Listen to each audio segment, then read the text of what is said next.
Metáfora y metonimia 2. Articulación significante y transferencia de significado. Introducir aquí la oposición entre similitud y contigüidad no quiere decir que considero que la psicosis sea en modo alguno comparable a la afasia. Diría aún más, lo que me interesa en los dos órdenes de trastornos que han sido distinguidos en la afasia es que hay entre ellos la misma oposición que la que se manifiesta, ya no de modo negativo, sino positivo, entre la metáfora y la metonimia. He sabido que esta oposición había sumido a unos cuantos en el mayor embarazo, y que unos han dicho a otros, la metáfora realmente nos mostró la importancia de la oposición, cuestionamiento y confusión.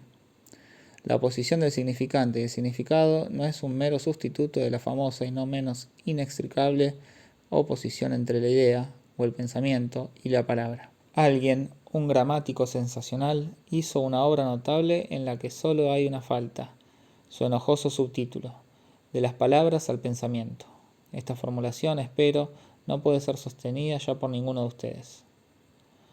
Palpamos la vida constante de la metáfora en esas transferencias de significado cuyo ejemplo di la vez pasada con su gabilia no era ni avara ni odiosa. Este es realmente un ejemplo de metáfora. Puede decirse en un sentido que la significación domina todo, que ella súbitamente imprime al sujeto, su gabilia, ese valor que la muestra esparciéndose generosamente, cual si lo hiciese por su propia cuenta. Solo que el significante y el significado están siempre en una relación que puede calificarse de dialéctica. No se trata de un nuevo refrito de la relación en que se apoya la noción de expresión, donde la cosa, aquello a lo que uno se refiere, es expresado por la palabra, considerada como una etiqueta. Mi discurso está hecho precisamente para fumar esa idea. Deben haber escuchado hablar de los afásicos, y conocen su palabra extremadamente vivaz y rápida, fácil en apariencia, hasta cierto punto al menos. Se expresan admirablemente sobre el tema sin poder decir palabra, sirviéndose de toda una articulación sintáctica extremadamente matizada, apuntando a algo, cuyo nombre o indicación precisa tienen en la punta de la lengua, pero son incapaces de hacer otra cosa más que girar a su alrededor. Cautiva aquí la permanencia de la intencionalidad del sujeto a pesar de esa impotencia verbal localizada. Se pretendió subrayar una suerte de déficit intelectual, de orden predemencial que sería su correlato. Es un progreso que matiza la primera noción masiva según la cual se trata de una incapacidad de captar pasivamente las imágenes verbales, y que indica que el trastorno es mucho más complejo de lo que parecía en una primera aproximación.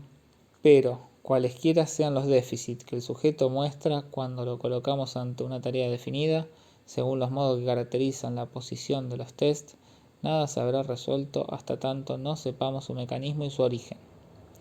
Puede verse el sujeto protestar en el momento de la lectura de la observación, respecto a tal o cual detalle histórico preciso, una fecha, una hora, un comportamiento. El sujeto suelta su discurso en ese momento, cualquiera sea su carácter perturbado y jerganofásico. Aun si se equivoca, es de todos modos en torno a un detalle histórico definido, que poseía 5 minutos antes, como comienza a entrar en el diálogo. Se capta aquí la presencia y la intensidad de la intencionalidad en el seno mismo del despliegue del discurso, el cual no logra darle alcance. Desde el punto de vista de la fenomenología, el lenguaje de un afásico sensorial es un lenguaje de paráfrasis. Su jerganofasia, la palabra es un poco fuerte, se caracteriza por la abundancia y la facilidad de la articulación y despliegue de las frases, por parcelarias que resulten en último término.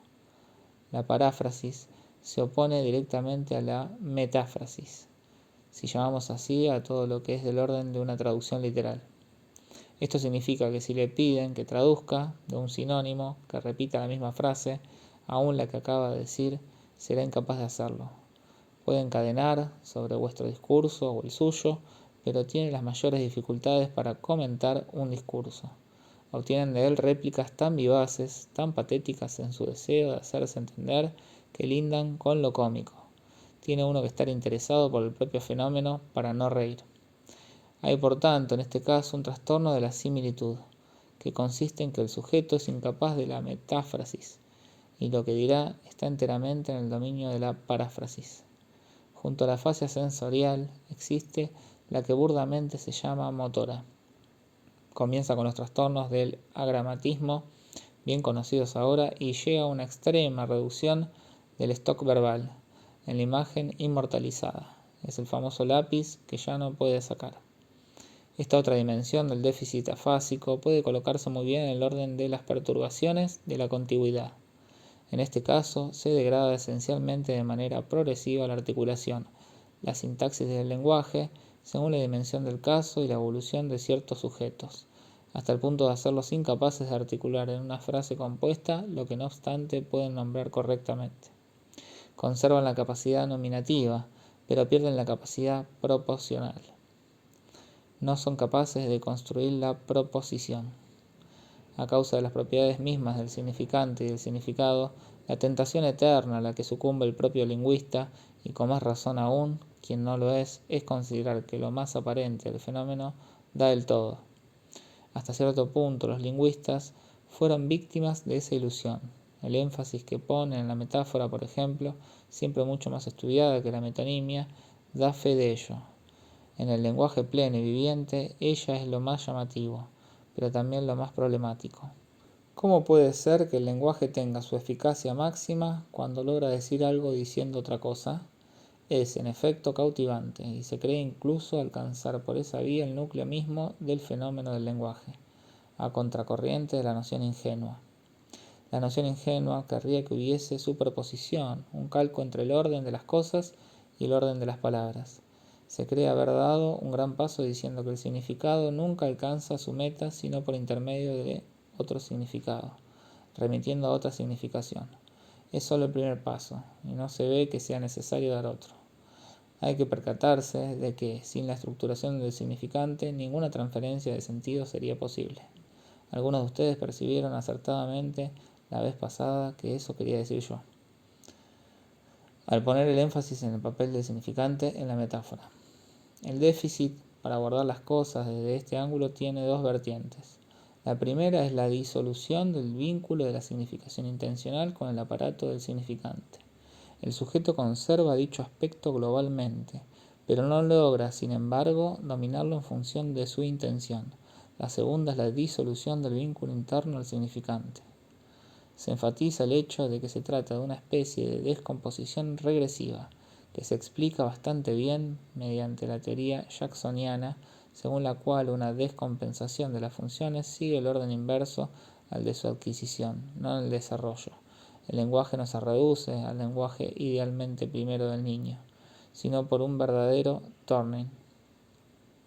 Por mi parte, ¿quise acaso enfatizar esto? Digo, no. De acuerdo a una especie de ley general de ilusión concerniente a lo que se produce en el lenguaje, lo que aparece en primer plano no es lo importante. Lo importante es la oposición entre dos clases de vínculos que son ambos internos del significante. Primero, el vínculo posicional, que es el fundamento del vínculo que hace poco llamé proposicional. En una determinada lengua, instaura esa dimensión esencial que es el orden de las palabras. Para que lo comprendan, basta recordarles que Pedro pega a Pablo, no es equivalente a Pablo pega a Pedro. Observen, a propósito de la segunda forma de trastornos afásicos, la rigurosa coherencia que existe entre el mantenimiento de la función posicional del lenguaje y el de un stock suficiente de términos, fenómeno clínico absolutamente indiscutible y que nos muestra el vínculo fundamental del significante. Lo que aparece a nivel gramatical como característico del vínculo posicional reaparece en todos los niveles para instaurar la coexistencia sincrónica de los términos. La locución verbal es su forma más elevada. A un nivel más bajo está la palabra, que parece presentar una estabilidad que, como saben, ha sido puesta en duda con razón. La independencia de la palabra se manifiesta bajo ciertos ángulos, pero no puede ser considerada radical. La palabra no puede considerarse en grado alguno como unidad del lenguaje, aunque constituye una forma elemental privilegiada. En un nivel todavía inferior, encuentran las oposiciones o acoplamientos fonemáticos, que caracterizan el último elemento radical que distingue a una lengua de otra. En francés, por ejemplo, bue, barro y pou, piojo, se oponen.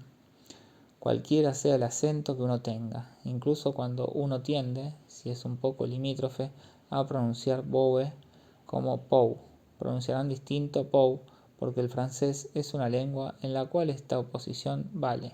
En otras lenguas hay oposiciones totalmente desconocidas en francés.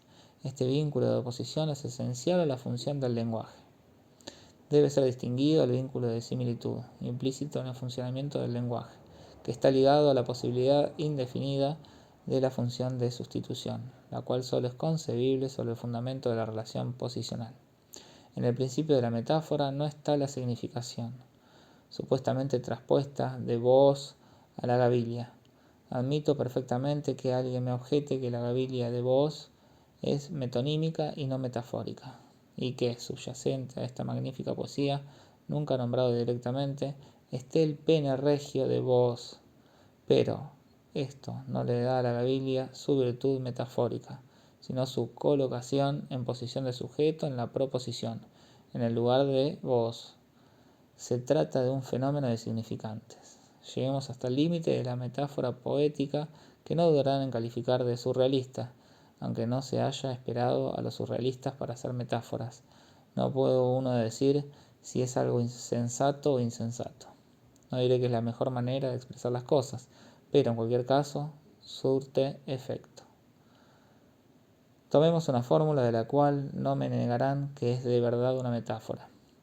Verán si la sostiene el sentido. El amor es un guijarro que ríe al sol. ¿Qué quiere decir esto? Es sin lugar a dudas una metáfora.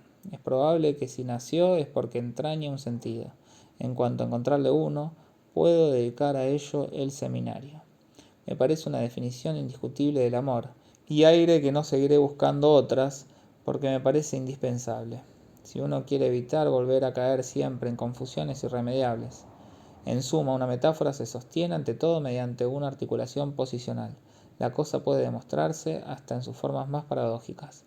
Todos ustedes, pienso, habrán oído hablar de ese ejercicio que un poeta de nuestro tiempo hizo bajo el título de Una palabra por otra. Es una breve comedia en un acto de Jean Tardieu. Se trata del diálogo de dos mujeres. Una es anunciada, la otra va a su encuentro y le dice: «Querida, queridísima, hace cuántas piedras de mar que no he tenido el gusto de azucararla». «Ay, querida», le contesta la otra, «yo misma estaba muy desvidriosa, mis 3 tórtolos más jóvenes, etc». Esto confirma que, incluso en forma paradójica, el sentido no solo se mantiene, sino que tiende a manifestarse de modo especialmente feliz y metafórico. Puede decirse que de cierta manera es renovado. Cualquiera sea el esfuerzo del poeta para impulsar el ejercicio en el sentido de la demostración, estamos a cada instante a 2 dedos de la metáfora poética. Este registro no es diferente del que emerge como poesía natural a partir del momento en que esté involucrada una significación poderosa. Lo importante no es que la similitud esté sostenida por el significado. Todo el tiempo cometemos este error, sino que la transferencia de significado solo es posible debido a la estructura misma del lenguaje. Todo lenguaje implica un metalenguaje. Es ya metalenguaje por su propio registro. Todo lenguaje implica metafrasis y metalengua, el lenguaje que habla del lenguaje, porque debe virtualmente traducirse. La transferencia de significado, tan esencial en la vida humana, solo es posible debido a la estructura del significante. Métanse bien en la cabeza que el lenguaje es un sistema de coherencia posicional. En un segundo tiempo, que este sistema se reproduce en su propio seno con extraordinaria y aterradora fecundidad. No por nada la palabra prolijidad es la misma palabra que proliferación. Prolijidad es la palabra aterradora. Todo uso del lenguaje suscita un estremecimiento que detiene a la gente y se traduce por el miedo a la intelectualidad. Intelectualiza demasiado, dicen. Esto sirve de coartada al temor al lenguaje.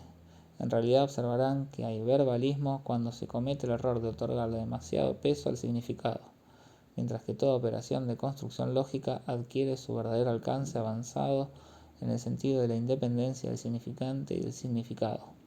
Al menos respecto a los fenómenos que nos interesan, siempre se cae en el verbalismo en la medida en que nos adherimos demasiado a lo que yo denomino la mitología significativa. Las matemáticas, en cambio, utilizan un lenguaje de puro significante, un metalenguaje por excelencia, reducen el lenguaje a su función sistemática sobre la cual está construido otro sistema de lenguaje, incluyendo el primero en su articulación. La eficacia de este modo de proceder no es dudosa en su registro propio. Cuando leemos a los retóricos, nos percatamos de que jamás llegan a una definición completamente satisfactoria de la metáfora y de la metonimia. Surge así, por ejemplo, esta fórmula: la metonimia es una metáfora pobre. Cabe decir que la cosa debe tomarse exactamente en sentido contrario. La metonimia es inicial y hace posible la metáfora. Pero la metáfora es de grado distinto a la metonimia. Estudiemos los fenómenos más primitivos y tomemos un ejemplo especialmente vivido para nosotros, los analistas. ¿Hay acaso algo más primitivo como expresión directa de una significación, es decir, de un deseo, que lo que Freud cuenta sobre su hijita menor, la que luego adquirió un lugar tan interesante en el análisis? Ana Freud dormida, las cosas están, lo ven, en estado puro, habla en sueños, grandes fresas, frambuesas, flanes, papilias. Esto es algo que parece significado en estado puro, y es la forma más esquemática, más fundamental de la metonimia. Sin ninguna duda desea esas fresas, esas frambuesas, pero no es obvio que esos objetos estén ahí todos juntos, que estén ahí yuxtapuestos, coordinados en la nominación articulada. Se debe a la función posicional que los coloca en posición de equivalencia. Este es el fenómeno esencial. Si hay algo que muestra indiscutiblemente que no se trata de un fenómeno de pura y simple expresión, que una psicología, digamos, jungiana, haría captar como sustituto imaginario del objeto llamado, es precisamente que la frase comienza ¿con qué? Con el nombre de la persona, Ana Freud. Es una niña de 19 meses y estamos en el plano de la nominación, de la equivalencia, de la coordinación nominal, de la articulación significante en cuanto tal. Solo dentro de este marco es posible la transferencia de significación. Este es el núcleo del pensamiento freudiano. La obra comienza con el sueño, sus mecanismos de condensación y desplazamiento, de figuración, todos pertenecen al orden de la articulación metonímica, y sobre esta base puede intervenir la metáfora. Se capta mejor aún a nivel de la erotización del lenguaje. Si hay un orden de adquisición, no es ciertamente el que permitiría decir que los niños comienzan por tal elemento del stock verbal antes que por otro. Existe la mayor diversidad. No se atrapa el lenguaje por un cabo, como algunos pintores comienzan sus cuadros por el lado izquierdo. El lenguaje, para nacer, debe siempre ya estar tomado en su conjunto. En cambio, para que pueda ser tomado en su conjunto, es necesario que primero sea tomado por el lado del significante. Se habla del carácter concreto del lenguaje del niño. Al contrario de lo que parece, esto es algo que se relaciona con la contigüidad. Alguien recientemente me confió la expresión de su hijo, un niño de 2 años y medio, quien atrapó a su madre, que se inclinaba para decirle buenas noches, llamándola mi gorda muchacha llena de nalgas y músculos. Este lenguaje, evidentemente, no es el mismo que el de su Gavilia, no era ni avara ni odiosa. El niño todavía no hace eso. Tampoco dice que el amor es un guijarro que ríe al sol.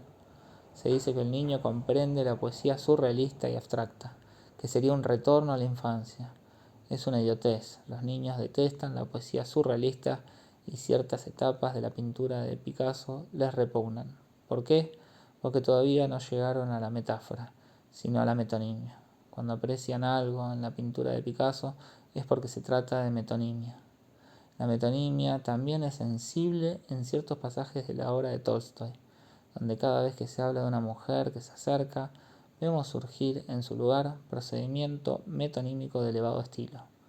Lo oscuro de un lunar, una mancha en el labio superior, etc. De manera general, la metonimia anima ese estilo de creación que se denomina, en oposición al estilo simbólico y al lenguaje poético, el estilo realista. La promoción del detalle que lo caracteriza no es más realista que cualquier otra cosa.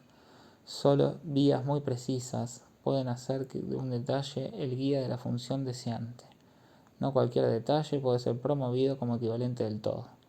Prueba de ello es el trabajo que nos tomamos para hacer valer algunos de esos detalles. Mediante una serie de transferencias significativas en las experiencias del laberinto destinadas a poner en evidencia lo que llamamos la inteligencia de los animales. Acepto que se lo llame inteligencia. Es un simple problema de definición. Se trata de la extensión del campo de lo real en la que podemos hacer entrar al animal con sus capacidades reales de discernimiento, a condición de interesarlo instintivamente, de manera libidinal.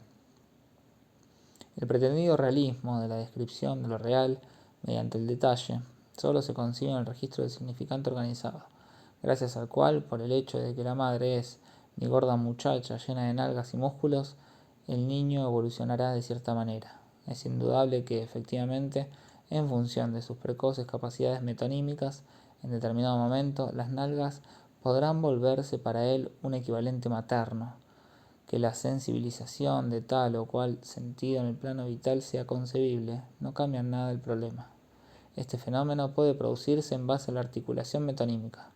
Primero es necesario que la coordinación significante sea posible para que las transferencias de significado puedan producirse. La articulación formal del significante es dominante respecto a la transferencia del significado. ¿Cómo formular ahora la pregunta acerca de la repercusión de toda perturbación de la relación con el otro en la función del lenguaje? Así como metáfora y metonimia se oponen, así se oponen las funciones fundamentales de la palabra, las palabras fundantes y las contraseñas. ¿Por qué son ambas fundamentalmente necesarias? ¿En qué se diferencian? Esto es algo que se afirma con respecto a un tercer término. Si al hombre le es tan necesario usar la palabra para encontrar o para no perderse, es en función de su propensión natural a descomponerse en presencia del otro. ¿De qué modo se compone y se recompone? Volveremos a ello en alguna de las próximas veces, pero pueden desde ya captar, en los fenómenos que presenta Schreber, el uso que podemos hacer de estas categorías. Hablé la vez pasada de las frases interrumpidas, pero están también la pregunta y la respuesta. Esto debe comprenderse en su valor de oposición con respecto a la dimensión de la palabra fundante, en la que no se le pregunta al otro su opinión. La función de la pregunta y la respuesta, en tanto está valorizada por la iniciación verbal, en tanto es su complemento y su raíz, desnuda, en relación a lo que la palabra fundante tiene de profundamente significativo, el fundamento significante de la susodicha palabra. El fenómeno delirante, por cierto, desnuda en todos los niveles la función significante en cuanto tal. Voy a dar otro ejemplo. ¿Conocen esas famosas equivalencias que el delirante Schreber dice son formuladas por los pájaros del cielo, desfilando en el crepúsculo? Encontramos en ellas las asonancias Santiago o Cartago, Gines Thesum o Jesus Christum. ¿Es simplemente lo absurdo lo que podemos retener ahí? El hecho que impacta a Schreber es que los pájaros del cielo no tienen cerebro. Freud no tiene dudas al respecto. Son jovencitas. Pero lo importante no es la asonancia, sino la correspondencia término a término de elementos de discriminación muy cercanos que solo tienen alcance, para un políglota como Schreber, dentro del sistema lingüístico alemán. Schreber, con toda su perspicacia, muestra una vez más que lo buscado es del orden del significante, es decir, de la coordinación fonemática. La palabra latina Jesus Christum solo es aquí, lo sentimos, un equivalente de Gines Zum, en la medida en que en el alemán la terminación tum tiene una sonoridad particular. La promoción del significante en cuanto tal, la puesta en claro de esa subestructura, siempre oculta que es la metonimia, es la condición de toda investigación posible de los trastornos funcionales del lenguaje en la neurosis y la psicosis. 9 de mayo de 1956.